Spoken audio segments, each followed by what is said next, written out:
Welcome to day 115 of our 260-day Bible reading plan. We are now on the 21st book of the Bible, the book of Ecclesiastes. Chapter 1. The words of the preacher, the son of David, king in Jerusalem. Vanity of vanities, says the preacher.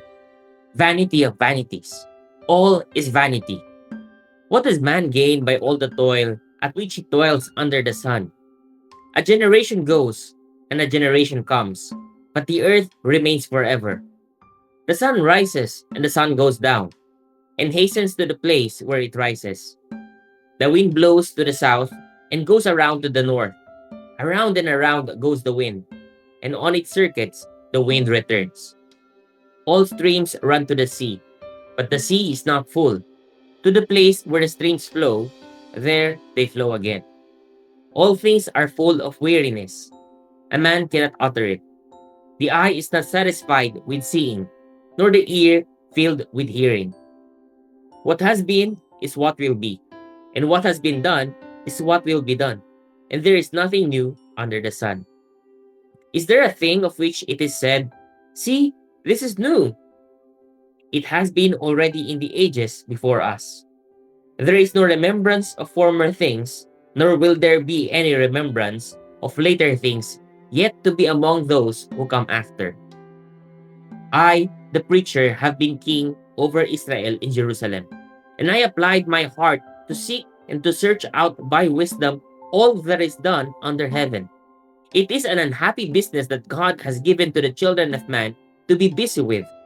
I have seen everything that is done under the sun, and behold, all is vanity and striving after wind. What is crooked cannot be made straight, and what is lacking cannot be counted. I said in my heart, I have acquired great wisdom, surpassing all who were over Jerusalem before me, and my heart has had great experience of wisdom and knowledge. And I applied my heart to know wisdom and to know madness and folly. I perceived that this also is but a striving after wind. For in much wisdom is much vexation, and he who increases knowledge increases sorrow.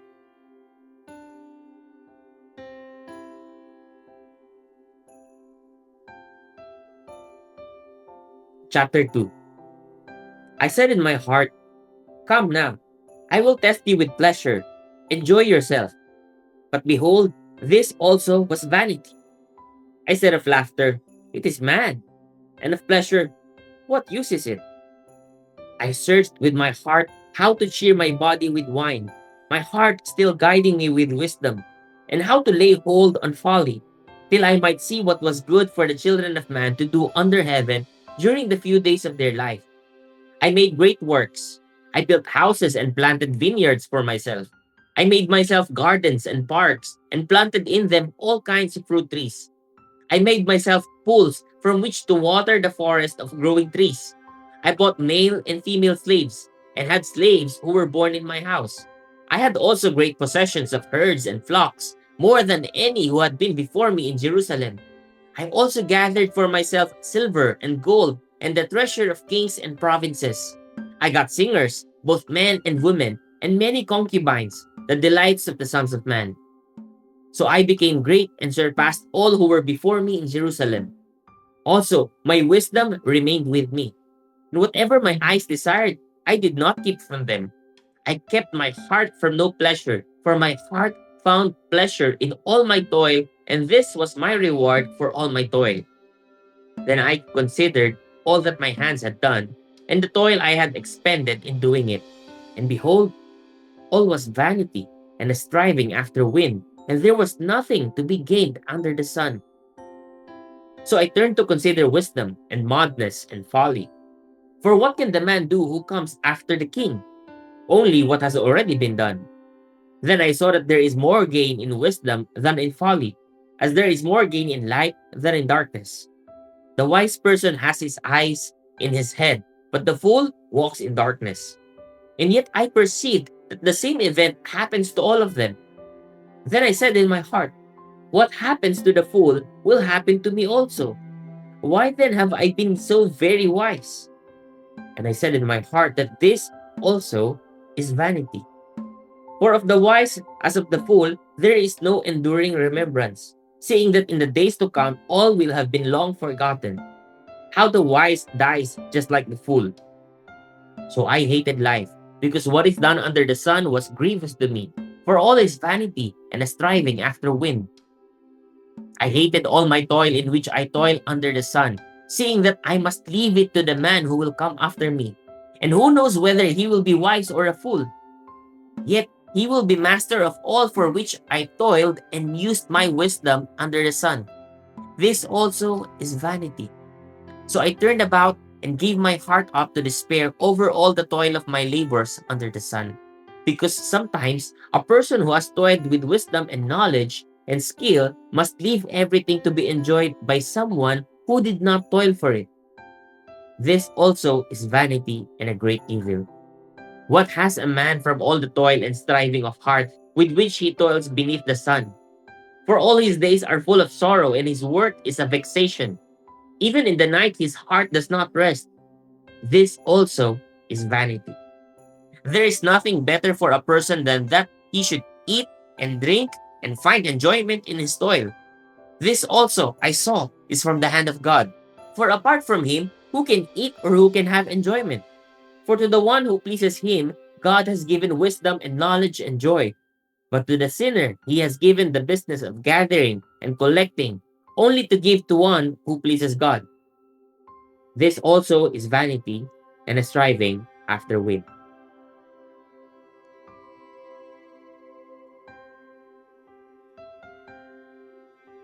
Chapter 3. For everything there is a season, and a time for every matter under heaven. A time to be born and a time to die. A time to plant and a time to pluck up what is planted. A time to kill and a time to heal. A time to break down and a time to build up. A time to weep and a time to laugh. A time to mourn and a time to dance. A time to cast away stones and a time to gather stones together. A time to embrace and a time to refrain from embracing. A time to seek and a time to lose. A time to keep and a time to cast away. A time to tear and a time to sue. A time to keep silence and a time to speak. A time to love and a time to hate. A time for war and a time for peace. What gain has the worker from his toil? I have seen the business that God has given to the children of man to be busy with. He has made everything beautiful in its time. Also, he has put eternity into man's heart, yet so that he cannot find out what God has done from the beginning to the end. I perceive that there is nothing better for them than to be joyful and to do good as long as they live. Also, that everyone should eat and drink and take pleasure in all his toil. This is God's gift to man. I perceive that whatever God does endures forever. Nothing can be added to it, nor anything taken from it. God has done it, so that people fear before him. That which is already has been. That which is to be already has been. And God seeks what has been driven away. Moreover, I saw under the sun that in the place of justice, even there was wickedness. And in the place of righteousness, even there was wickedness. I said in my heart, God will judge the righteous and the wicked, for there is a time for every matter and for every work. I said in my heart, with regard to the children of man, that God is testing them, that they may see that they themselves are but beasts. For what happens to the children of man and what happens to the beast is the same. As one dies, so dies the other. They all have the same breath, and man has no advantage over the beast, for all is vanity. All go to one place. All are from dust, and to dust all return. Who knows whether the spirit of man goes upward and the spirit of the beast goes down into the earth? So I saw that there is nothing better than that a man should rejoice in his work, for that is his lot. Who can bring him to see what will be after him?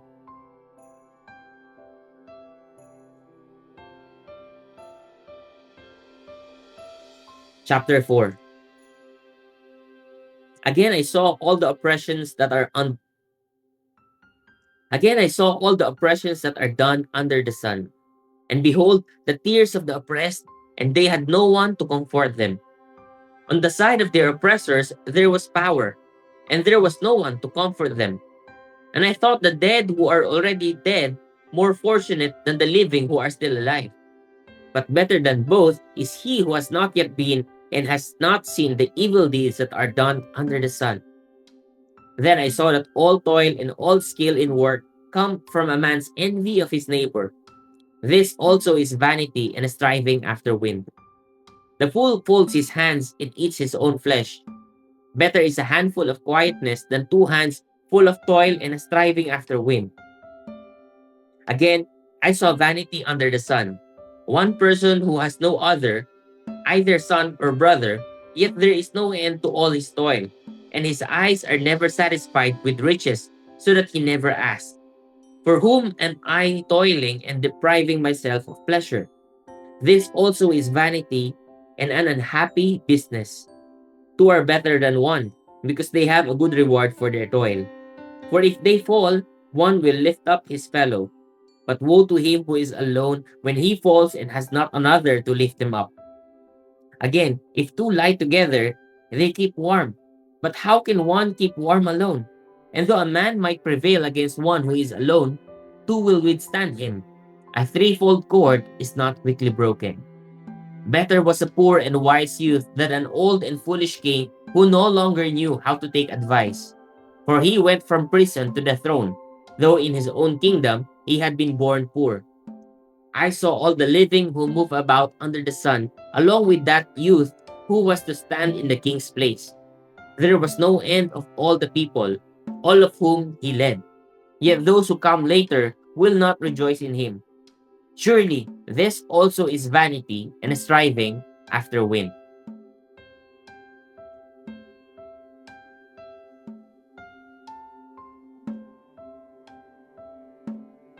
Praise God for the reading of his word.